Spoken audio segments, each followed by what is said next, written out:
आप सभी को राधे राधे, जय श्री कृष्णा। अपने हाथों में तिल लेकर हम शुरू करेंगे ये सकट चौथ की कथा। किसी नगर में एक अत्यंत गरीब लेकिन परम श्रद्धालु वृद्धा रहा करती थी। उसका संसार केवल एक ही था, उसका इकलौता बेटा। वह वृद्धा 12 महीने गणेश चौथ का व्रत किया करती थी और हर चौथ के दिन वह अपनी आर्थिक स्थिति के अनुसार बनी की दुकान से थोड़ा सा घी, गुड़ और तिल लाती थी और 4 तिल के लड्डू बनाती थी। उन 4 लड्डुओं में से एक से वह श्री गणेश की भगवान की पूजा करती थी। एक लड्डू हथकार के लिए निकालती थी, एक लड्डू चंद्रमा के दर्शन करके स्वयं ग्रहण करती थी और एक लड्डू अपने बेटे के लिए बचा कर रखती थी। वह व्रत किसी स्वाद के लिए नहीं बल्कि अपने पुत्र की दीर्घायु और कुशल मंगल के लिए करती थी। एक बार की बात है, उसका बेटा अपनी ताई अर्थात अपनी बड़ी माँ से मिलने उनके घर गया। वहाँ उसने देखा कि उसकी ताई ने भी माघ चौथ का व्रत रखा हुआ है और लड़के ने सहज भाव से पूछा, ताई जी, मेरी माँ तो 12 महीने चौथ का व्रत करती है। इस पर उसकी ताई ने ईर्ष्या और कटुता से कहा, तेरी माँ ये व्रत तेरी कमाई खाने के लिए करती है, उसे तो बस लड्डू खाने से मतलब है। ताई के ये सब लड़के के मन में घर कर गए। वो सोचने लगा कि शायद ताई सच कह रही है। जब वो लड्डू घर लौटा तो उसने देखा कि उसकी माँ तिल के लड्डू बना रही है। यह देखकर उसके मन में और नकारात्मक विचार आ गए। उसने सोचा कि मेरी माँ सच में लड्डू खाने के लिए व्रत रखती है। तब उसने अपनी माँ से कहा, माँ, मैं शहर जा रहा हूँ कमाने के लिए, यहाँ रहकर जो भी कमाता हूँ तुम सब खा लेती हो। माँ ने उसे बहुत समझाया, रोई, मिन्नत की, परंतु बेटा नहीं माना।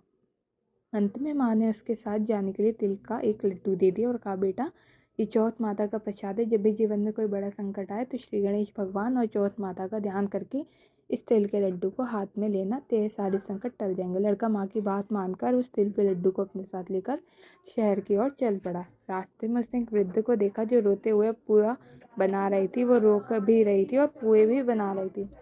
लड़के ने उसके पास जाकर रोने का कारण पूछा।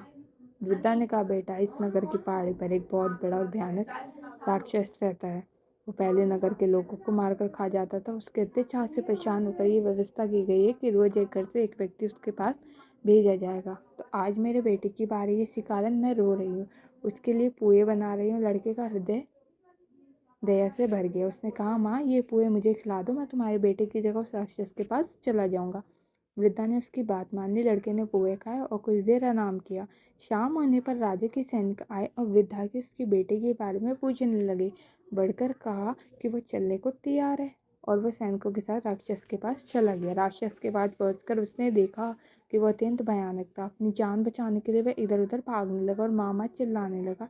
तभी उसे अपनी माँ की बात याद आई और वह तिल का लड्डू उसके हाथ में आ गया। उसने राक्षस के सामने लड्डू रखते हुए प्रार्थना की कि हे चौथ माता, हे श्री गणेश भगवान, यदि मेरी माँ ने सच्चे मन से मेरी रक्षा और कुशलता के लिए व्रत किया है तो राक्षस का सिर अभी धरती पर गिर जाए। प्रिय भक्तों, ये चौथ माता और श्री भगवान गणेश का चमत्कार था कि ये वचन कहते ही राक्षस का सिर कटकर धरती पर गिर गया। लड़का पूर्णतः सुरक्षित बच गया। इस चमत्कार को देखकर राजा ने उसे अपने दरबार में बुलाया, अनेक उपहार देकर विदा किया। दूसरा रथ आज वहां पहुंचा। वहां एक कुप्रथा थी, बर्तनों के आवे को पकाने के लिए एक मनुष्य की बलि दी जाती थी। तो सैनिकों ने उसे पकड़ लिया और आवे में चिनवा दिया। जब आवा पकाया जाने लगा तब लड़के ने फिर से चौथ माता का ध्यान किया और तिल के लड्डू को हाथ में लेकर कहा, हे चौथ माता, हे गणेश भगवान, यदि मेरी माँ के लिए निस्वार्थ भाव से व्रत करती थी तो आवा पकने पर मेरी मृत्यु ना हो। उसे इतना कहते ही चमत्कार हुआ। आवा पकने पर उसकी मृत्यु नहीं हुई बल्कि आवे से मिट्टी के बर्तन की जगह सोना और चांदी के बर्तन निकलने लगे। ये देखकर सभी लोग आश्चर्यचकित रह गए। राजा ने उसे दरबार में बुला पूछा कि वह कैसे जीवित बच गया। लड़के ने उत्तर दिया कि ये सब उसकी माँ के चौथ व्रत और गणेश भगवान की कृपा का फल है। राजा ने उसकी बात पर विश्वास हो गया। उसने अपनी पुत्री का विवाह इस लड़के से कर दिया। साथ ही पूरे राज्य में घोषणा करवा दी कि सभी महिलाएं चौथ माता का व्रत करें। कुछ समय बाद लड़के को अपनी माँ की बहुत याद आई। उसने राजा से अपने नगर लौटने की अनुमति मांगी। राजा ने उसे बहुत सा धन, हाथी घोड़े दान देकर विदा किया। कई दिनों की यात्रा के बाद वह अपने घर पहुंचा। जिस दिन वो पहुंचा उस दिन चौथ का ही व्रत था। उस वजह से बनिए की दुकान पर गया जहाँ उसकी माँ चौथ को आती थी। थोड़ी देर बाद उसकी बूढ़ी माँ लाठी टेकती हुई वहाँ आई। अधिक उम्र होने के कारण उसकी आंखों से कम दिखाई देता था। वह अनजाने में अपने ही बेटे को अपशब्द कहने थी लगी। तब माँ के मुँह से निकले शब्द थे, मुझे चाहे जितनी गाली दे दो पर मेरे बेटे को कुछ मत कहना। ये सुनते ही लड़का माँ के चरणों में गिर पड़ा। बोला, माँ, मैं तुम्हारा बेटा हूँ, मुझे माफ़ कर दो। माँ ने उसे पहचान लिया और गले लगा लिया। परंतु नगर के लोगों को विश्वास नहीं हुआ क्योंकि लड़का बहुत धन दौलत के साथ लौटा था। तब बूढ़ी माँ ने मन ही मन चौथ माता गणेश भगवान को स्मरण किया, प्रार्थना की कि यदि मैंने सच्चे मन से तुम्हारा व्रत किया है तो मेरे स्तनों से दूध निकलकर मेरे बेटे के मुख में जाए उसी क्षण चौथ माता की चमत्कार से दूध की धारा बहने लगी। ये दृश्य देख के सभी लोग आश्चर्यचकित रह गए। उन्हें विश्वास हो गया कि यही सच्चा पुत्र है। पूरे नगर में चौथ माता, श्री कृष्ण, गणेश भगवान की जय जयकार होने लगी और सभी लोग हर महीने चौथ माता का व्रत करने लगे। अब हम गणेश जी की कथा कहेंगे, क्योंकि इसके बिना कथा अधूरी होती। एक बार गांव में दो रानियां रहती थी। वो आपस में जेठानी देवरानी थी। जेठानी अमीर थी और देवरानी बहुत गरीब थी। जेठानी रोज देवरानी के घर काम करने जाया करती थी। वहाँ जो भी सूखी बासी रोटियां बच जाती थी वो अपने घर ले आती थी और अपने बच्चों को खिला देती थी। इसी तरह उसका घर चल रहा था। एक दिन सकट चौथ का व्रत आया। उसी दिन जेठानी ने सच्चे मन से सकट चौथ का व्रत रख लिया और देवरानी के घर काम करने नहीं गए। उस दिन घर में रोटी भी नहीं आई और घर सकट चौथ का व्रत हो गया। बच्चे भूख के मारे रोने लगे। इतने में उसके पति खेत से काम करके थका हारा घर आया। बच्चों को रोता देखकर उसने पूछा, आज काम पर क्यों नहीं गए? जेठानी बोली, आज मेरा सकट चौथ का व्रत है। ये सुनते उसका पति गुस्से में आगे बोला, बच्चे भूखे हैं, तू व्रत बैठी है? गुस्से में आकर उसने जेठानी को बहुत मारा पीटा। बेचारी रोती हुई घर के कोने में बैठ गई और भगवान को याद करने लगी।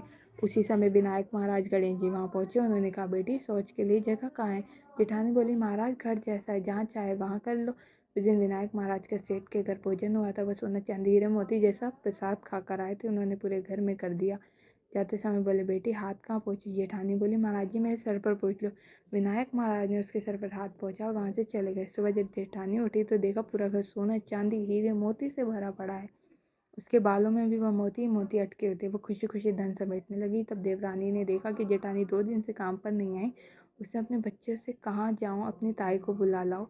बच्चे जेठानी के घर पहुंचा तो घर धन दौलत से भरा पड़ा था। वो भागते अपनी माँ के पास गई। बोली, माँ, ताई को घर तो सोना चांदी बिखरा पड़ा है। ये सुनकर देवरानी तुरंत जेठानी के घर पहुंचे। बोली, जीजी ये सब कैसे हुआ? सीधी सीधी जेठानी ने सारी बात सच सच बता दी। वो सच्चे मन से सकट चौथ का व्रत किया था। पति ने मारा था। विनायक महाराज आए थे। ये सुनकर देवरानी के मन में लालच आ गई। वो जाकर अपने पति से बोली, मुझे भी मारो। पति ने मना किया लेकिन वो बार बार जिद करती रही। आखिरकार गुस्से में आकर पति ने उसे भी बहुत मारा। मार खाकर देवरानी भी कोने में बैठ गई। कुछ देर विनायक महाराज वहाँ भी आए। उन्होंने पूछा, शौच के लिए जगह कहाँ है? देवरानी बोली, महाराज पूरा घर साफ सुथरा है, जहाँ चाहे कर लो। उस दिन विनायक महाराज का तेली के घर भोजन हुआ था। वहाँ कल भूसा खाकर आए थे। पूरे घर में कर दिए। जाते समय बोले, हाथ कहाँ पोंछूं? देवरानी बोली, महाराज मैंने शैम्पू किया, मेरे सर वो पोंछ दो। तो विनायक महाराज चले गए। सुबह देवरानी उठी तो देखा पूरा घर सिर्फ गंदगी से भरा है। जितना साफ करती उतना ही फैलता जाता।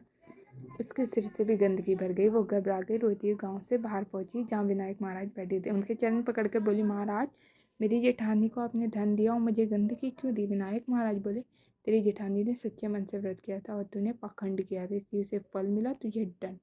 देवरानी रोते रोते बोली, महाराज जी आप ही फैलायो, आप ही समेट लो, मुझे माफ़ कर दो। विनायक महाराज को दया आई। उन्होंने सारी गंदगी समेट ली। देवरानी बोली, विनायक महाराज जैसी जेठानी के साथ किया वैसा सबके साथ करिए, जैसा मेरे साथ किया वैसा किसी के साथ मत करियो। इस कहानी को कहते सुनते ओंकार भरते हुए सब पर अपनी कृपा दृष्टि बनाए रखियो। आप सबको ये कथा कैसी लगी हमें कमेंट में ज़रूर बताएं। राधे राधे।